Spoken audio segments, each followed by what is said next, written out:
buscarlos en los diarios. Así sucede con Manuel Gutiérrez Nájera o nuestro centenario Amado Nervo, ese formidable cronista que no hubiera escrito con esa intensidad y ese amplio espectro si no hubiera sido poeta. Guillermo Vega vuelve constantemente al tema y acude al ejemplo de Fernando Benítez, quien, como él, hace de la comunicación un deber donde la urgencia y la ética se combinan exigentemente, con lo cual estableció un hito en la manera de practicar el periodismo. Fernando Benítez se declaraba orgullosamente, llanamente, periodista, y de periodísticos calificaba sus trabajos. Era el primero en disfrutar de esa ambigüedad incómoda en la república cultivada que exige calificaciones y etiquetas. Para los escritores era un periodista, para los periodistas un escritor.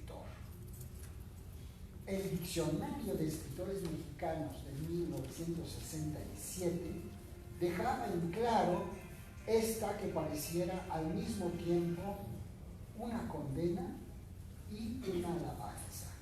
Y cita: periodista, ante todo, inició su carrera en las páginas de El Nacional al lado de Héctor Pérez Martínez. Como intelectual que señaló un giro en la manera de enfrentar y elaborar los hechos, Fernando Benítez demostró de manera clara y contundente que el periodista es un escritor, que el periodista debe ser un escritor, no alguien que escribiera bien, sino que simplemente escribiera, que se capacitara en el conocimiento de esa tarea en que la precisión y la breve intensidad son exigencias éticas y estéticas. Más exactamente, cada texto salido de la pluma de Benítez demuestra que su estética proviene de la ética, de un justo y proporcionado manejo del lenguaje y de orden de ideas. Quienes fueron sus alumnos en la Facultad de Ciencias Políticas y Sociales, aquellos amigos míos que formaron parte del taller de poesía sintética, varios de los cuales formaron igualmente a Guillermo, lo recuerdan como el hombre que insistía en la cultura no como el barniz que debe revestir la formación profesional del periodista, sino como la columna que vertebrara su pensamiento. ¿Dónde reside el secreto de la prosa de Guillermo Vega? Me parece que en su fidelidad a algunos principios sostenidos por Ernest Hemingway, otro gran transformador de la prosa periodística. Entre las cualidades que el autor del Viejo y el Mar exigía de quien iba a ser el trato con las palabras el eje de su vida, decía, y cita: primero, debe haber mucho talento. Después, debe haber disciplina. Luego, debe tener una concepción de lo que quiere expresar y una conciencia firme para prevenir la falsificación. Además, el escritor debe ser inteligente y desinteresado y, sobre todo, debe sobrevivir. Guillermo no es, por fortuna, un crítico literario, sino un lector gozoso en busca de otros lectores. Reconocemos en él caminos transitados por nosotros, pero igualmente rutas inéditas, como las aventuras de Kawasaki o las voces de las mujeres de Oriente rescatadas por Josefina Estrada, o las de Pata de Perro de Emiliano Pérez Cruz. Guillermo Vega, cuyo segundo apellido es Zaragoza, como el joven e indomable general que en Puebla dijo a sus soldados, y cita: nuestros enemigos son los primeros soldados del mundo, pero ustedes son los primeros hijos de México. Hoy, en la noche de la celebración de la tertulia, Guillermo Vega Zaragoza es el primer hijo de México. Brindemos por su voracidad y su amor tan bien correspondido a las letras de nosotros.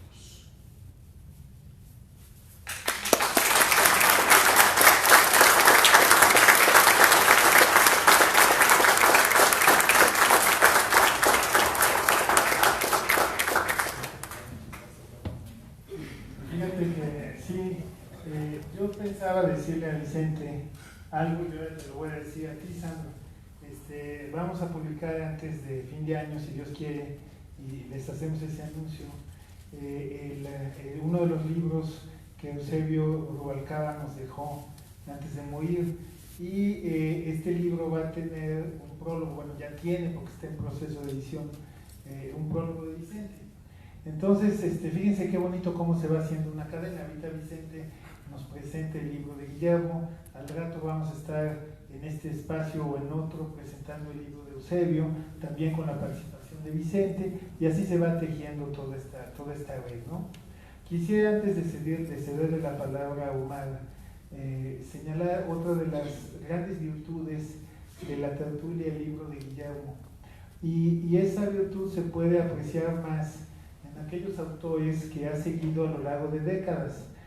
Se van a encontrar que en el caso de algunos autores tenemos un ensayo publicado en los 90s y luego otro ensayo sobre el mismo escritor publicado 5, 7, 10 años después, y entonces tenemos una visión estratificada, ¿no? Como estos geólogos que ven un árbol o ven una pared y dicen, esto es de tal, del Mesozoico, del Paleolítico, en fin. Aquí, sin que los tiempos sean tan extensos, lo cierto es que tu gran rigor para ir viendo obra por obra, tiempo por tiempo, y establecer una lectura desde una década y luego desde la otra, pues nos va dando esa lectura estratificada que vuelve los ensayos sumamente enriquecedores, que nos dan no solo una información, sino una mirada, y también, sobre todo, que nos habla de este gran esfuerzo. Si nos pusiéramos a hacer una suma, claro que no se trata, un escritor no es la suma de lo que ha leído para escribir lo que escribe,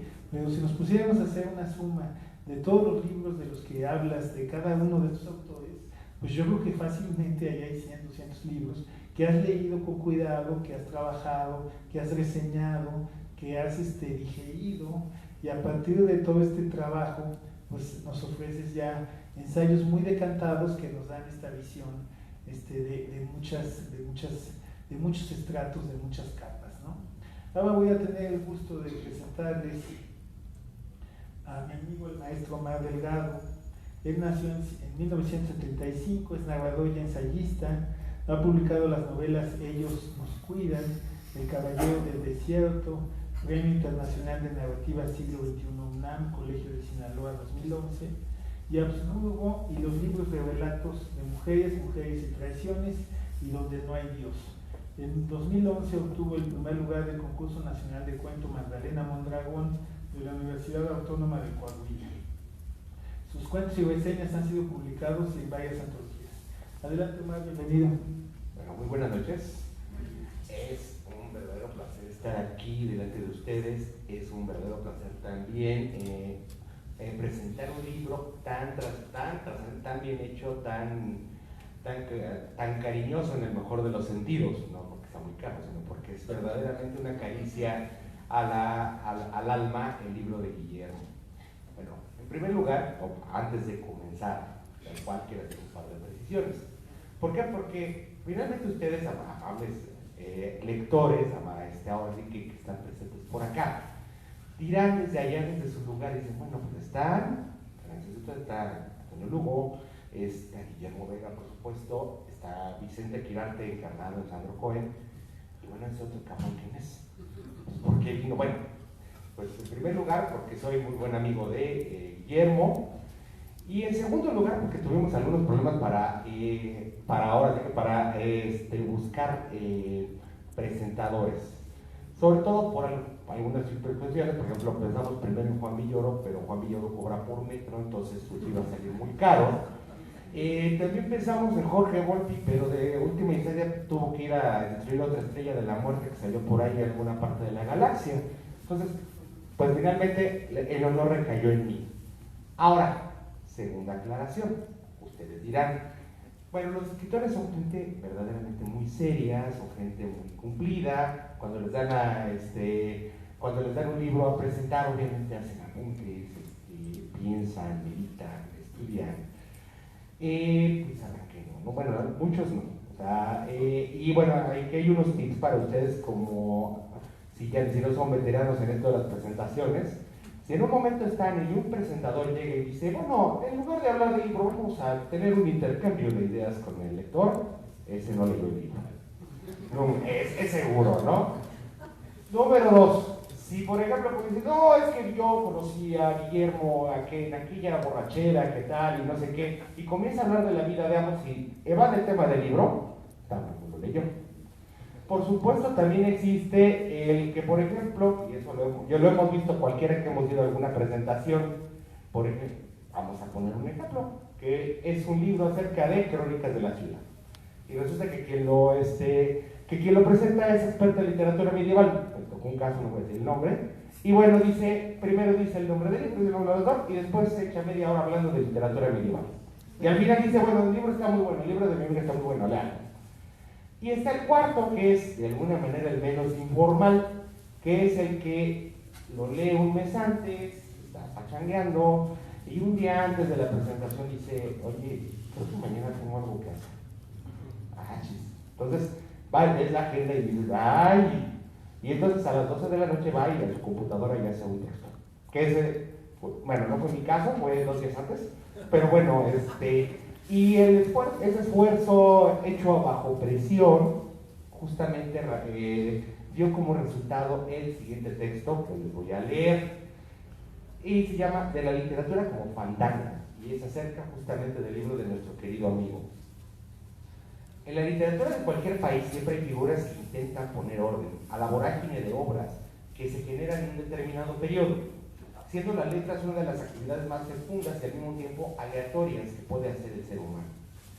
Hay quien considera necesario clasificarla y categorizarla, y de paso, definir los valores estilísticos y temáticos que debe de contener la literatura seria en contraposición a la que no es. Basta recordar en México dos de los esfuerzos más consistentes del tema, ¿no?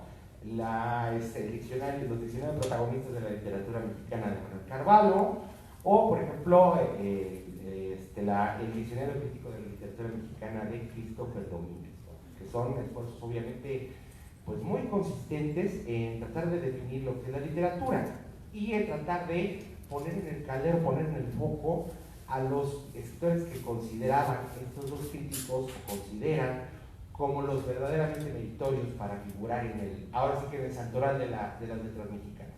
Ahora, ese esfuerzo, si bien evidentemente es importante, también tiene de alguna manera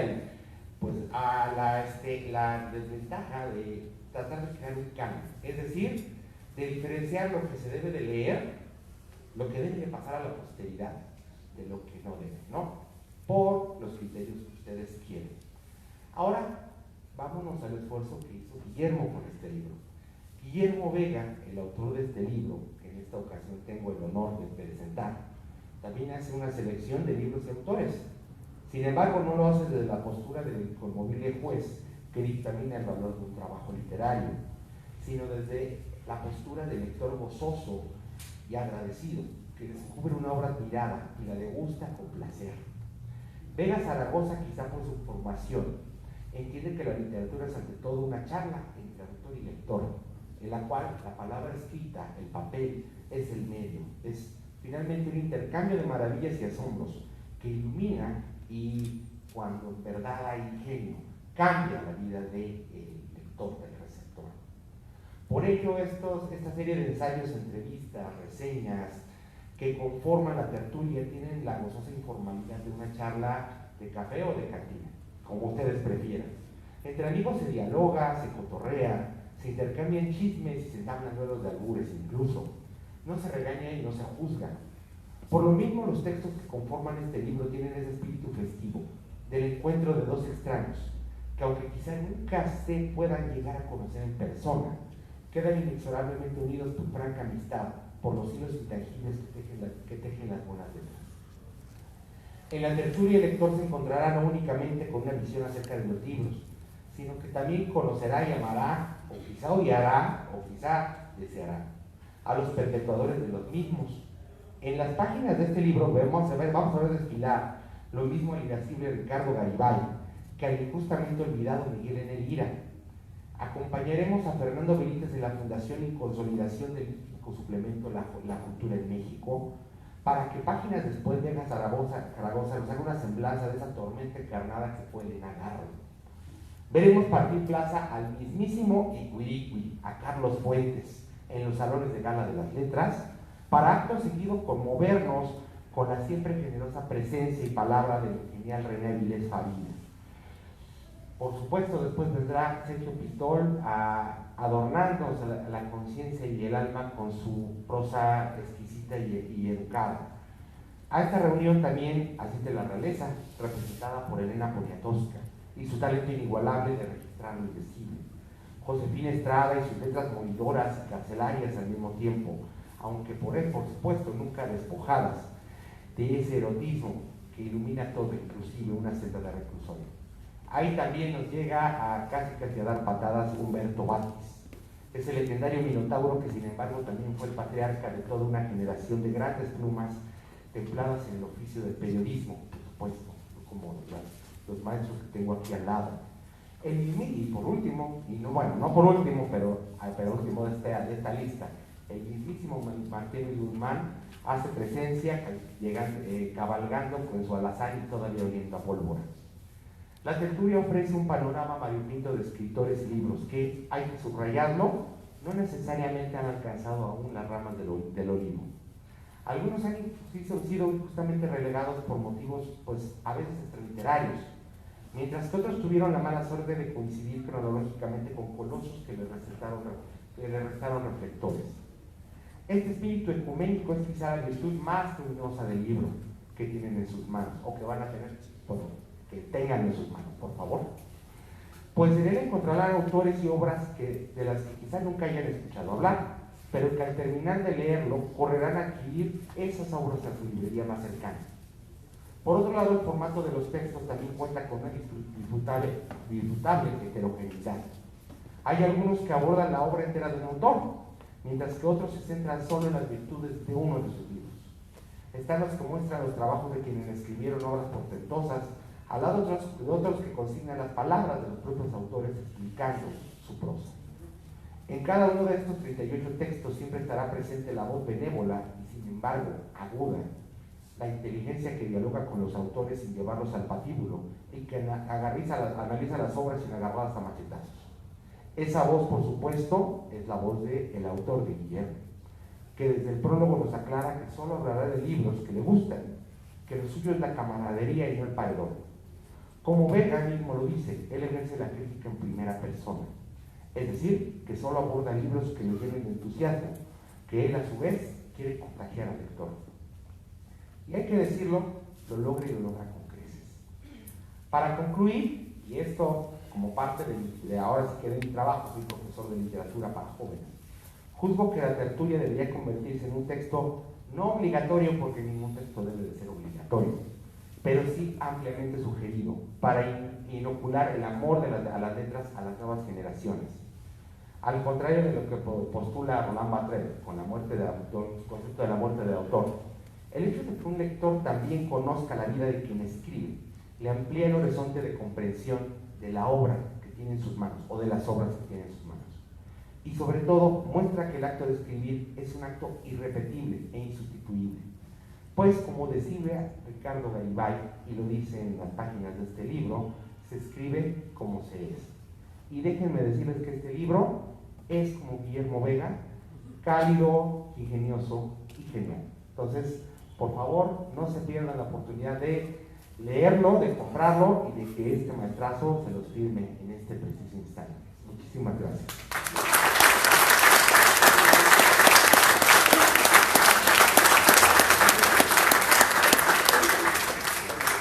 Antes de presentar a Guillermo, quisiera repasar con ustedes el proceso mágico que nos permite estar aquí hoy. En diversas oportunidades Guillermo se acercó en otras presentaciones, en otros espacios, y me dijo pues que tenía un libro, en fin. Entonces me dio el manuscrito y así lo primero que sucedió es que nos hicimos amigos. Después compartí el texto con los socios que están aquí, nos gustó mucho y entonces nos volvimos autor y editor sin dejar por eso de ser amigos.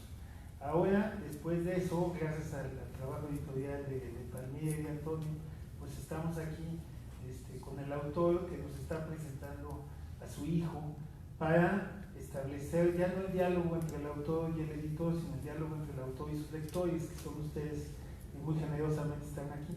Entonces ven cómo todo esto tiene un sustento, una piedra, una primera piedra, que es el amor a las letras, el amor a la literatura, el tener un texto que permite que ese texto se vuelva un libro y que estemos todos aquí reunidos para celebrarlo. Entonces, pues, dentro de esa magia que permite que un acto de amistad se convierta en la presentación de un libro, les voy a presentar ahora a Guillermo. Guillermo nació en la Ciudad de México en 67, estudió periodismo y comunicación colectiva en la UNAM y creación literaria en la Escuela de Escritores de la SOGEN, donde luego fue profesor. Empezó a publicar crónicas y reseñas a los 19 años en el Sábado del 1+1. Ha sido colaborador de la jornada semanal de la jornada, confabulario del Universal y La Cultura en México de Siempre, entre otras publicaciones.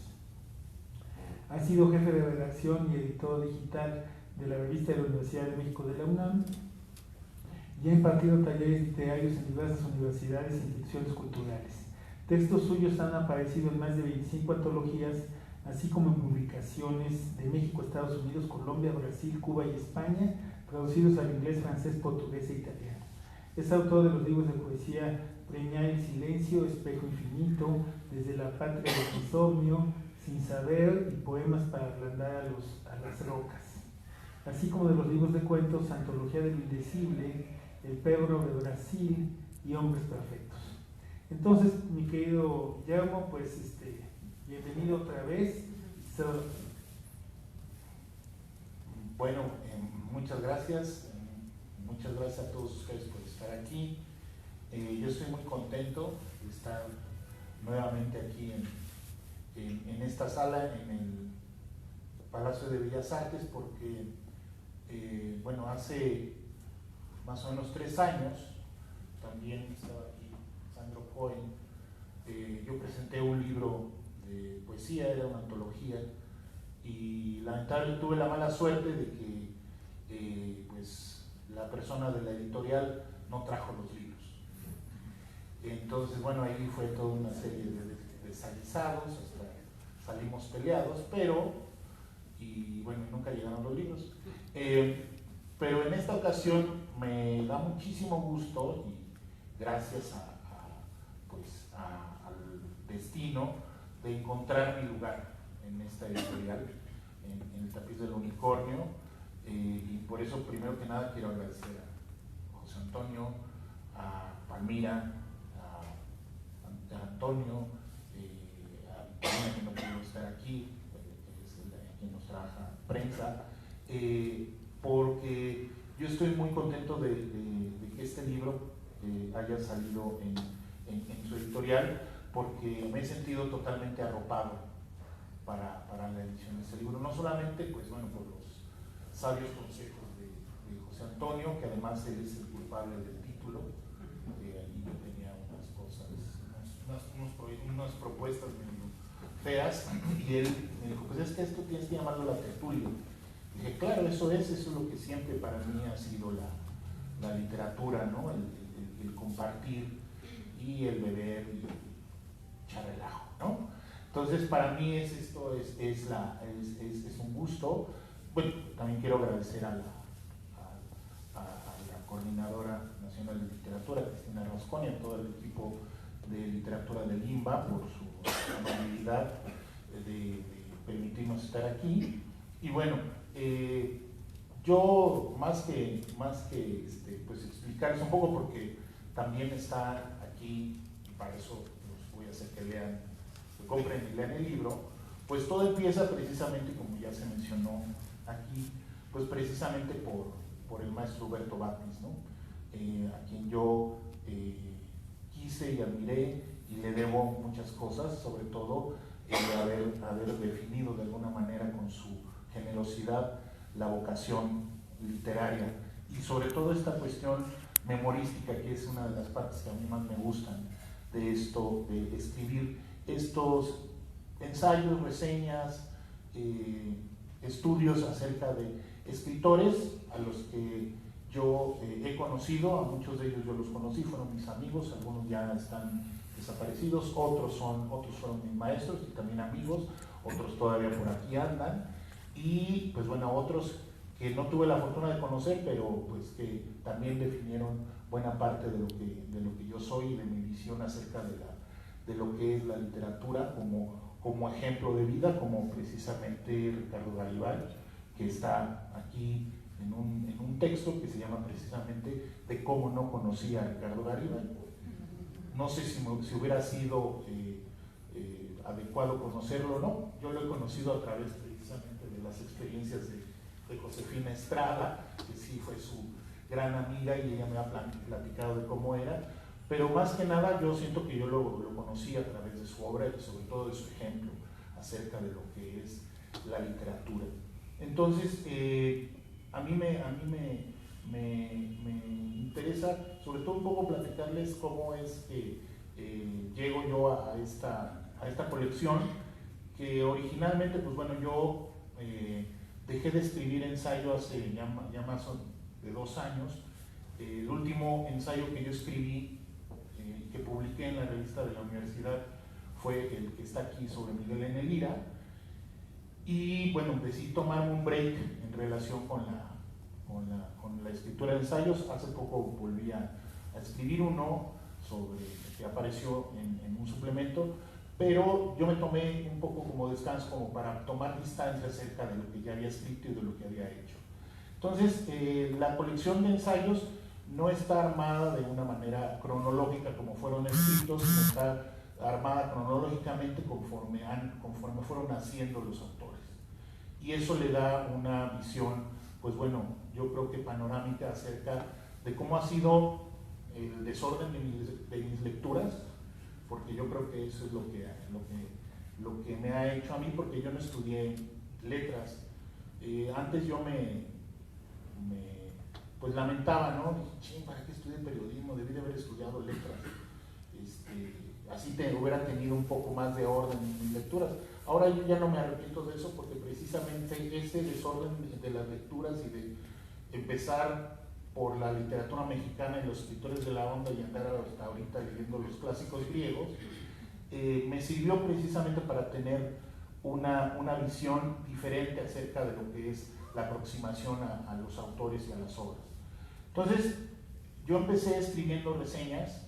Aquí la más antigua es una reseña sobre Parménides García Saldaña, que fue más o menos la segunda reseña que yo le llevé al maestro Batis al taller de periodismo cultural, y me da mucho gusto que esté aquí Armando González Torres, porque bueno, pues somos compañeros y que él está también aquí mencionado en el ensayo sobre Batis, y que no me dejará mentir de que así fueron las cosas, y si no fueron, pues ya de todo el mundo ya las escribí. Entonces, pero él, por ejemplo, él era una de las estrellas del taller. No era así un señor tan serio, funcionario público, sino él tenía el pelo hasta acá, y llegaba y sacaba de su portafolio, de su morral, sacaba unas cuartillas así, todas de chicharrón. Ya había empezado la sesión y yo a veces se las ponía a Batis así de su escritorio. Entonces Batis dejaba lo que estuviera leyendo, que agarraba y leía las cuartillas de González Torres, que además eran una cuartilla y media, y eran unas crónicas sobre un filósofo callejero, antrero, se llamaba Antístenes, y que andaba en los cabarets y en el burlesque y en las cantinas de la Ciudad de México, pero eran verdaderamente, y yo no sé por qué no las ha recopilado Armando, yo creo que se ha de arrepentir un poco de todas esas locuras que vivía entonces, pero que eran deliciosas y que todos envidiábamos porque decíamos, pues es que eso es lo que nos encanta acerca de escribir. Y entonces yo empecé a escribir precisamente esas reseñitas que al principio no tenía mucha idea de lo que me estaba metiendo.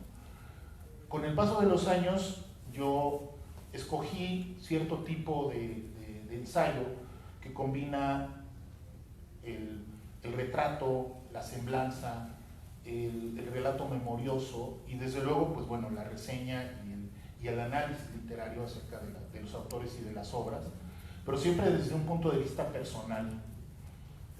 Un amigo me decía, es que tus ensayos son como selfies literarias, porque siempre sales tú ahí.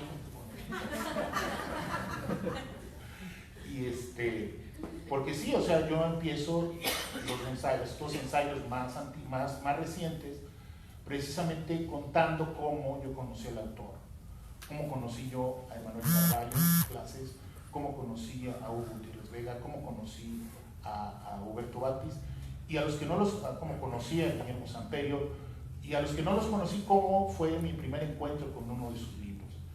Y entonces, a partir de ahí, de ese primer encuentro y de cómo ellos me afectaron a mí como lector, como persona, ¿no? En mi vida, empiezo yo a contar cómo su obra es importante analizarla y leerla y revisarla, ¿no? Entonces, esos son más o menos la gran mayoría de los ensayos. Otras son reseñas más o menos tradicionales, ¿no? Que hablan de un libro. Hay otros ensayos mucho más largos que son precisamente lo que comenta José Antonio, que son ensayos que se armaron en diferentes épocas, ¿no? Que hay algunos años de diferencia entre una parte y otra, pero en general son este tipo de ensayos en los que a mí me interesa más que nada compartir con el lector el entusiasmo de encontrarse con estos autores, que también una de las cosas que me comentaba Antonio cuando estábamos en la revisión y todo, dice, me gustan los autores que tú tratas porque, aunque hay algunos que, bueno, pues son obviamente las estrellas del canon, ¿no? O sea, está Fuentes, está Villoro, está Poniatowska, están otros autores, y eso me acuerdo mucho que me lo dijo, sin demeritar, son autores que a veces se consideran de segunda fila, ¿no? Pero más bien, son como de segunda fila porque no se les ha dado la atención necesaria, no se les ha estudiado como tú, que se ve que has leído todos los libros de René Avilés Fabila. Digo, pues sí.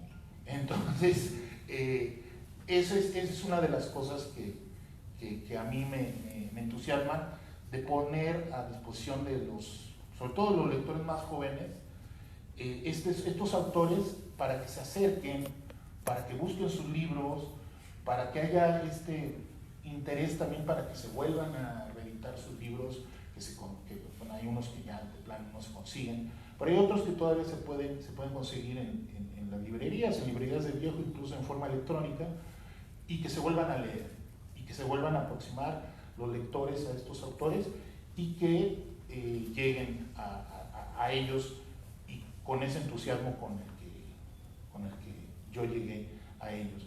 Y pues bueno, si logro transmitir ese entusiasmo a través de la lectura, pues yo me daré por bien servido. Pues eso era todo. Muchas gracias.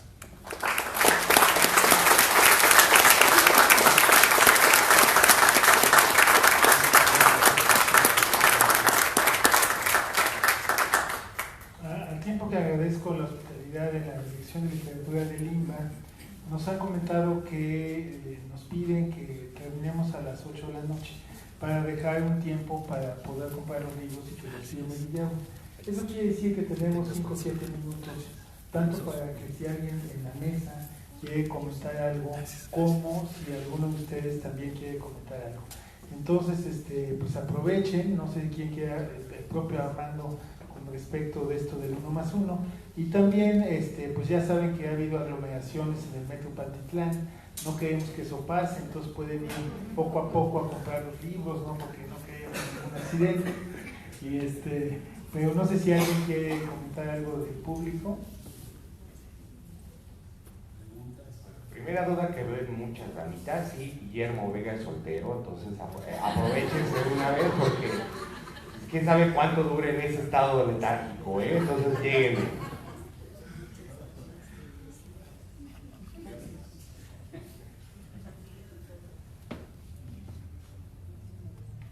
¿Alguien quiere participar? Por favor. Yo quiero felicitar a Melo. Lo conocí muy joven, muy joven. Me da mucho gusto cómo ha crecido. Ojalá y su papá y su mamá lo vieran a estas años. Qué bonito, muchas gracias.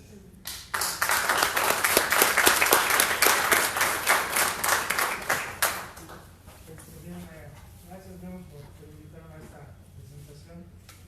Recuerdo mucho cuando estábamos en tu cuarto, lleno de libros, íbamos empezando la prepa o algo así. Me encantaba ir a tu cuarto, era un deleite, ¿no? Gracias a ti. Conocí, por ejemplo, a Henry Miller, a través de Norman Mailer, y eso nos va a olvidar todo. Entonces, ese ambiente que tenías desde aquellos años, me da mucho gusto ver ahora también como hemos crecido, y la verdad es que yo espero que sigan muchos logros más. Un abrazo de la familia y un abrazo para ti. Muchas gracias por invitarme.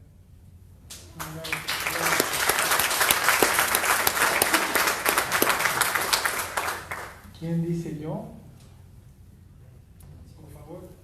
Yo quisiera, bueno, conozco a Guillermo también de bastantes años, le tengo muchísimo cariño, pero quisiera que él nos compartiera cuál fue el ensayo que más trabajo costó, o que más descifró. Me encantaría que nos compartieras algo.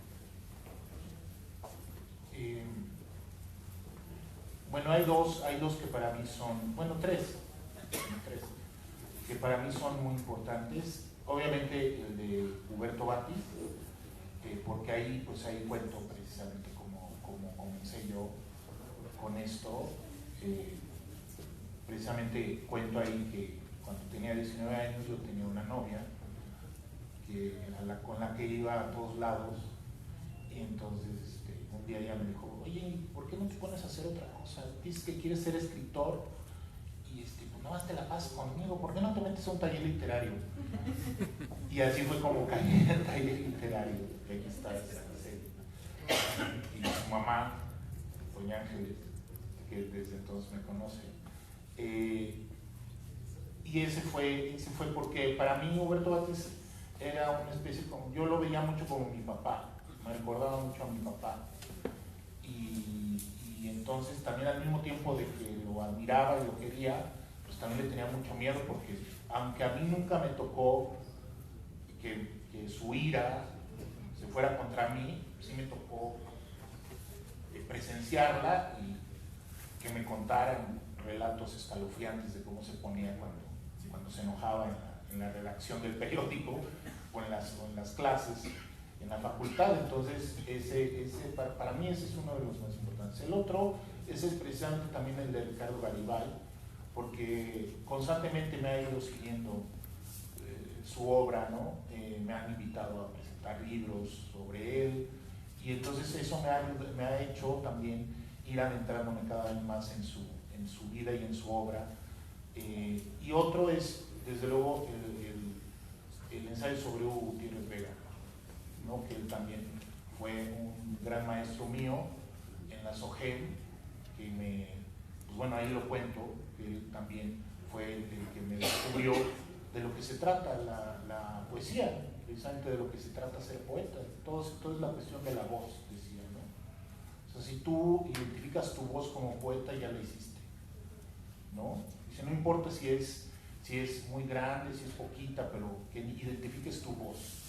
Y yo me tardé un rato en identificar mi voz como poeta, y eso se lo agradezco a don Hugo, que también pues era una enciclopedia viviente sobre todo de la poesía mexicana, pero también de la poesía griega, de la poesía portuguesa, ¿no? Entonces, esos son los 3 ensayos que a mí más me costaron trabajo, porque los escribí desde muy, muy personalmente, ¿no? Desde un aspecto muy personal. Fabiola, todavía Quería preguntar, dado cómo es la tertulia, creo que es indispensable para cualquiera que escriba. ¿Crees que, dada el estado actual de la literatura mexicana, puede haber una tertulia 2? ¿O hasta aquí llegamos? Todo depende de si se acaba la primera edición. No, me refiero a los autores. ¿Entienden el mensaje? Todo eso depende, de hecho eso ya me lo ha insinuado José Antonio. Dice, pues vamos a ver cómo se vende y hacemos, porque este libro originalmente tenía 400 cuartillas, entonces lo tuvimos que reducir a la mitad.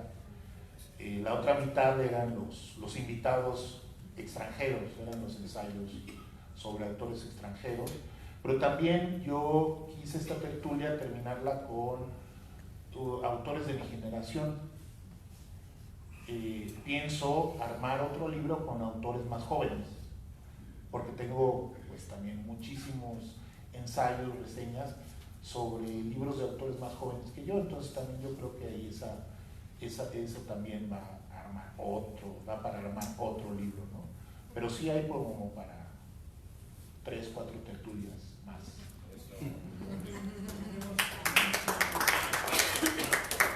Una última pregunta antes de pasar a ¿quién quiere? Bueno, primero que nada, luego felicidades. Sabes que conozco tu trabajo, siempre tengo un salón más de lo que esperamos. Y yo quisiera preguntarte, como una lectora joven, como alguien que lee mucho y lee de todo, y ¿qué sabor de boca de la esencia de Guillermo Vega quisieras dejarnos a nosotros?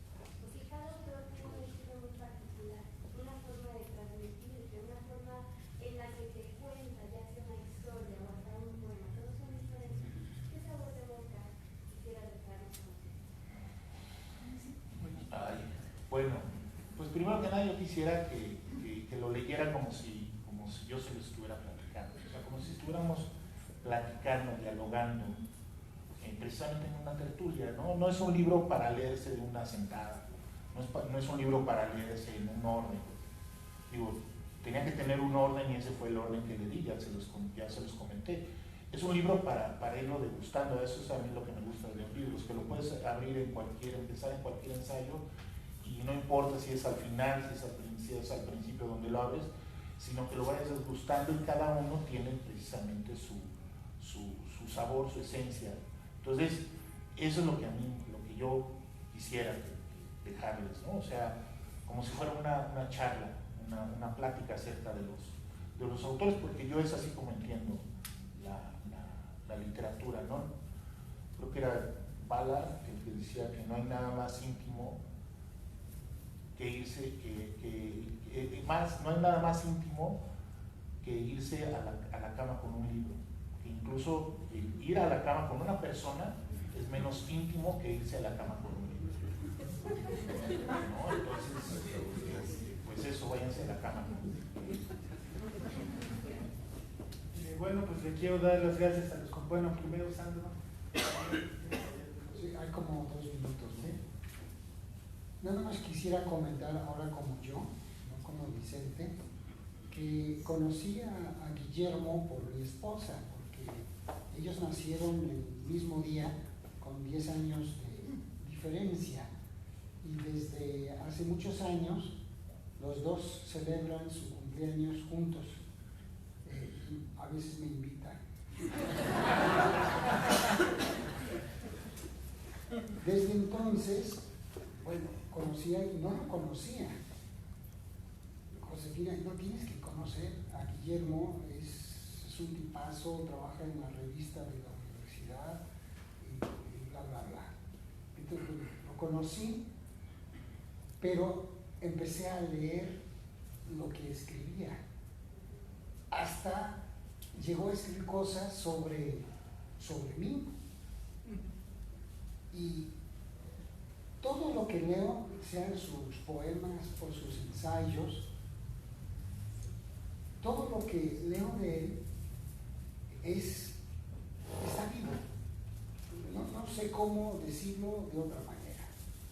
Sus reflexiones sobre narrativa, sobre poesía, siempre las he encontrado certeras, perspicaces.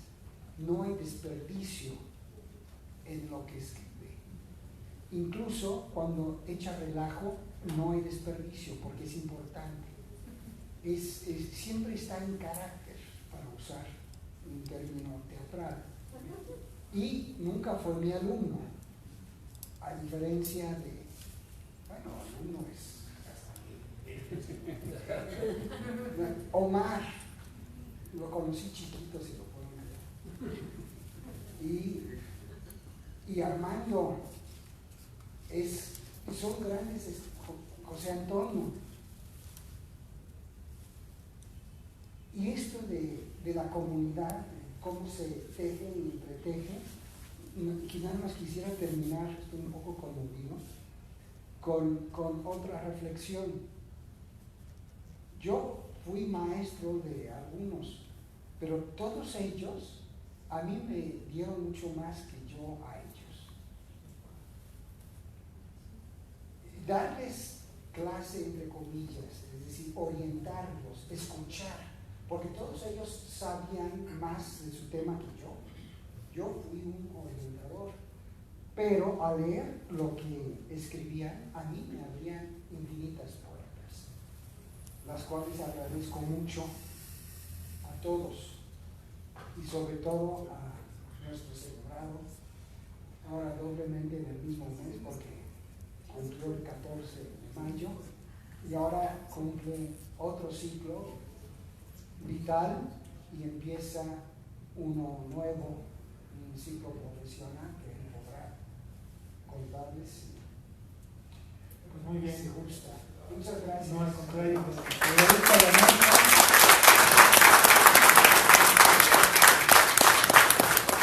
muchas gracias a Rimba. Vamos a dejar a Guillermo aquí para que firme los libros. Nosotros nos bajamos y muchas gracias a todos. Gracias.